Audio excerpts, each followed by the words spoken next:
Hey babes, welcome back to Coffee Over Apples. My name is Steph. We are officially talking about the books that I am reading for the first month of the second half of the year. I can't believe we're here already. Before we get started, if you want more content like this, consider liking and subscribing, hyping this video if you can. Consider becoming a channel member at any level to get access to my personal book club Discord, downloadable content, and all that jazz. I'm back with my TBR game. Finally, I honestly don't even remember when the last time I played this game was, but I feel like because it is summer break, yes, I am working a part-time job this summer. That is not going to get in the way of my reading because it's different, okay? Summer hits different. Cozying up on my couch as much as I can because I have learned my lesson that sleep is my priority in the summertime. If you're new to this TBR game, it is super easy. All I do is put two magic cards against each other. They both have a number on the top right. Whatever that number equals, whichever one higher, it wins. It's basically like playing war with cards. And then depending on the color of the card, I roll a colored die, and then that determines what prompt I have to fill. I do 4 rounds of that, and also I'll talk about the other books that I have planned for other videos and other content. Before we play the game, here's the books that I was supposed to read in June, what I finished, what I didn't, and what's rolling over. I was supposed to read the Build a Boyfriend Project, and I did read this. I was supposed to read Judgment Dave, and I did read this. I was supposed to read The Witching Season, and I did read this. Unfortunately, I did DNF it. I was supposed to read Hell's Heart, and I also DNF. I was supposed to read Paradox, and I did read this. I was supposed to read The Burning God. I am almost done with this, and I think I can finish it in like the last day that I have. I was supposed to read Next Time Will Be Our Turn, and unfortunately, I didn't get to this, so I am gonna roll this over to July and go back and watch the playback because I wasn't able to make it to the live show to join my friends for the Book Dragons book club. So I still plan on reading this and checking that out. I was supposed to read It Came From the Closet, and I did read this. Let's get started with round 1.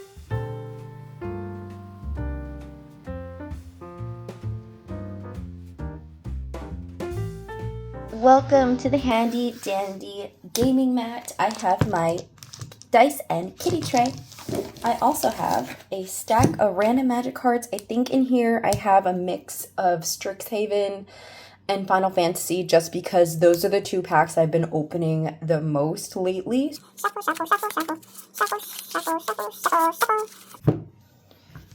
Here we go with round 1. Ooh. Dreams of Laguna. It is 2 mana, a blue and 1 versus Paladin's Arms. 2 and 1 white, so that is 3. 3 is higher than 2, which means this one wins. Rolling a white die. So for the poll pick, I decided to put something up on Instagram because I have a bunch of manga that I need to continue and just haven't. So I put the 3 series that I'm working on up, and the winner of that poll ended up being Berserk. Are we shocked? Not really, actually. It's been about 6 months since I've done a continuation in my Berserk vlog, so I'm actually kind of overdue for one anyway. I'm gonna open this up because that glare is a little much.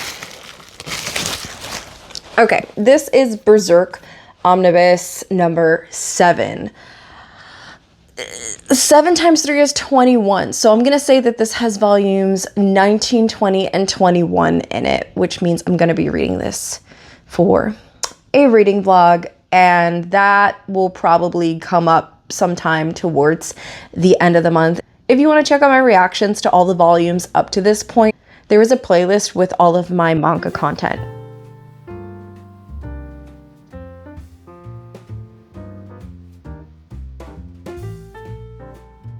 Iris, ma'am, excuse me. Ma'am, I'm trying to record a video. Ma'am. Fine, you can be in the video. Look, we have a can you stop shaking the camera, please? Sabotender, which is 2 mana, a red and 1, versus a Cornered by Black Mages, which is 3. 3 is higher than 2. I am rolling black die. Beerus, it's a 7. Ma'am. Leave the dice alone. No. Leave the dice alone. Round 2 gave us a black 7, which is something set in the past. Now, this one is a little bit of a shock, even to me, the fact that I'm reading it, but I am a co-host for a local in-person book club, and our book club members elected to read Yesteryear. This book is so freaking popular right now, and it did technically pique my interest. It's supposed to be about a trad wife in contemporary times who is thrown back into the year 1855, I want to say, and actually has to live following the values that she claims she wants society to have without access to modern societal constructs that benefit women. So we'll see how that goes for her. I've heard this is satire, and I have learned in the past year and a half maybe that I love satire. So while I know that this book can be a little bit polarizing, I have a feeling I'm gonna have a great time with it. And depending on how this goes, I might fully annotate it and do an independent review for it. Let me know in the comments if that's something that you want.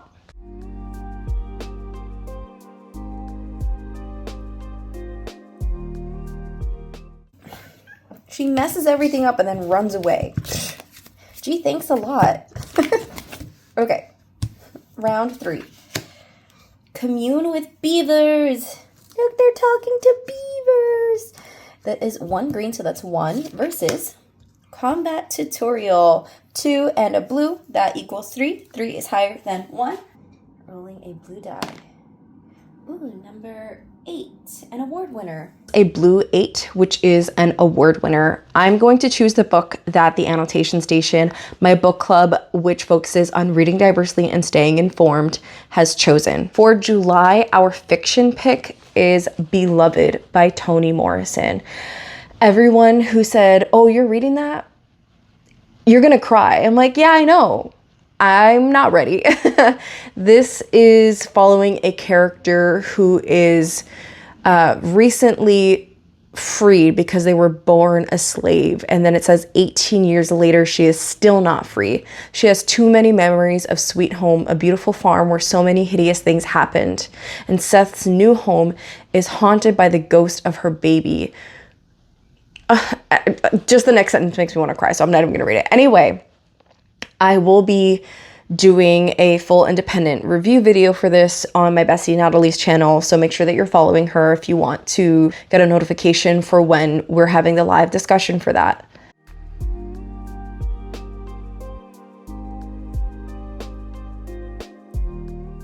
Our last round.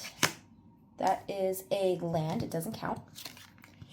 Ooh, Dragoon's Wyvern. It is 3, it's 2 and a blue. It also has flying, which means whatever the next card is doesn't matter. Good thing it's a land because it's going to fly over that to fight the next card, which is Shantoto Tactician's Magician, which is 1, 2, 3, and it's red and blue. Interesting. Okay, so in this case, what I usually do is I roll both color dies if it's a tie, and then I choose which prompt I prefer. So we're going to roll a blue and a red. 4 and 10. Round 4 gave us 2 colors to choose from. It gave me a blue 4, which is literary fiction, and the other option is a red 10, which is YA. I think I'm gonna go with the YA option because I have an arc that's been sitting on my to read shelf in NetGalley that I want to get to. It comes out in October, called What Feeds Below by Tatiana Shlote-Bone. I'm on the street team for this, meaning that it's me and a bunch of other like book influencers who have been hyping this up because it's from an Indigenous author and it's from the Mixed Up Desks bindery, which I want to support because Indigenous women in horror, yes. It's been compared to Descent, I want to say, and there's like worms, body horror, things are happening underground, so I am expecting to feel a little bit of claustrophobia, and if that's something that you can't handle in books, I will let you know how deep that goes. Ha, that was a pun. Knee slap. Okay, other books that I am reading in July. I am reading an arc of The Sexuality of Care. This is on nursing kink and a future without hospitals. It comes out July 11th, and this was sent to me by Feminist Press. Thank you so much to Feminist Press for sending this to me in exchange for an honest review. I love everything that they send me. It's a nonfiction, but as far as I understand, it's about during COVID, this nurse had a queer awakening, came to terms with how important certain kinks are to them and their like mental health and self-care, and being a nurse and how that clashes with the medical industry.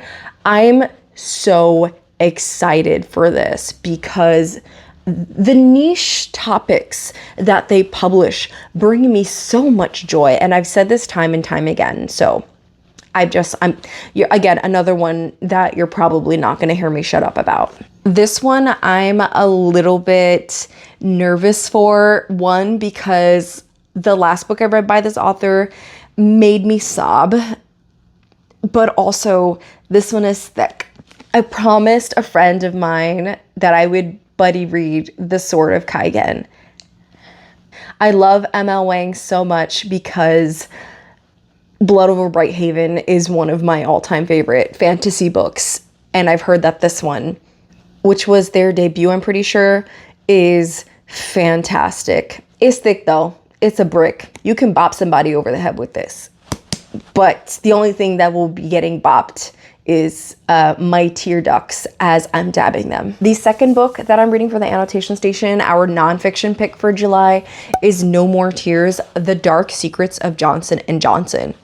I have heard some things about Johnson & Johnson, and actually because of the revelations that have come out about different hygiene products since COVID, I think I have personally made big changes to my hygiene routines by being more selective with what brands I use, what brands I stay away from, and going organic with certain products and full cotton like fabric with certain products, hygiene products, because these corporations, the ethics, you would think that a corporation that is in charge of creating items that are going to be utilized by some of the most sensitive bodies, infants, children, women's sensitive areas, amongst other things, would be so careful and diligent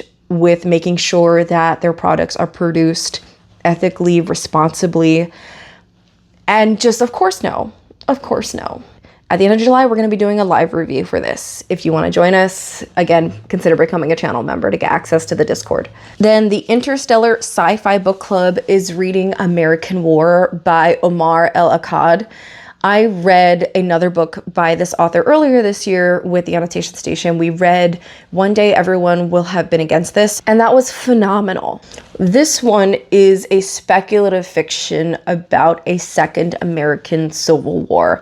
There's one thing that I have come to appreciate is that for topics that are speculative in nature, you gotta go with a BIPOC or marginalized author in some aspect, because they're going to see things about society that have potential to lead to conflict that people who have more privilege are not privy to. I like his writing style. I like the fact that he holds no punches. And so I'm interested to kind of see how he imagines this would happen. It's kind of giving me like on the same plane as the Parable of the Sower, where everyone was like, she was predicting the future. And it's like, really, she's just looking at history and understanding how history repeats itself as a Black woman who has to live through American society that continues to use the same tactics to oppress, like same bestie. So that's why I'm looking forward to this. Then this book was sent to me a while ago, and I think it's about time that I get to it. This is North Country by Sarah Branson. This was sent to me by the author. Thank you so much to the author for sending this to me. It is an indie pub sci-fi. I believe it's in a series, but one thing that I have come to appreciate this year is that there are certain books in series that you don't need to read the whole thing. And I've kind of gotten over my thing of, oh, you have to read read the first one or I'm not gonna get it. Like, no, it's okay. If it's meant for you to jump in wherever, just jump in wherever. It's fine. If the author did a great job, then you'll be fine not having certain context and just being like, yeah, whatever. But this is interesting because it's supposed to be about a bunch of women surviving in this like post-apocalyptic place. It says 2372, after floods, fires, famine, and pandemics and war, New Earth is recovering. The pirate nation of Bosch may rely on a burgeoning drug trade to prop up its economy, but it's home to women who dream of change. So it's following this group of women like trying to survive. Whatever it looks like happened, I'm assuming that I don't know if they're going north or if it's like an ice age or what the heck is going on, but I guess I'll figure it out. Another book that I got that has already come out, but I got the ARC a little while before this. It's called All This Want and I Can't Get None by T. Clark. Thank you so much to the publisher for sending me an e-ARC of this in exchange for an honest review. I believe it's short stories from Black authors about the idea of wanting at an ecstasy, if I'm not mistaken. I've seen this one floating online a little bit. It's getting a lot of positive praise from mutuals who I think have similar taste to me. So I was like, yeah, absolutely, I will give this a try. And then once again, it is time for the quarterly Crit Club to meet. This time it was Sarah's turn to choose, I think. And the choice for our book club ended up being The City in Glass by Nevo. I've never read Nevo before. I am excited for this. It's a fantasy, but I trust my friends' taste and opinions because we've had general success with this book club and finding books that we all enjoy or at the very least have a lot to say on, which makes me sure that this discussion that we're going to have at some point in July is going to at the very least be interesting. I'm going to be getting a copy of this from my library. Okay, so in July, it looks like I'm reading this and this and this and this and this and this and this and this and this and this. I've got my hands full, but it's summertime, so I think I got this. If you made it this far in the video and you don't know what to comment, let me know in the comments what's the book that you're most hyped for your summer read. I post videos whenever I feel like it. Thanks for watching. Bye.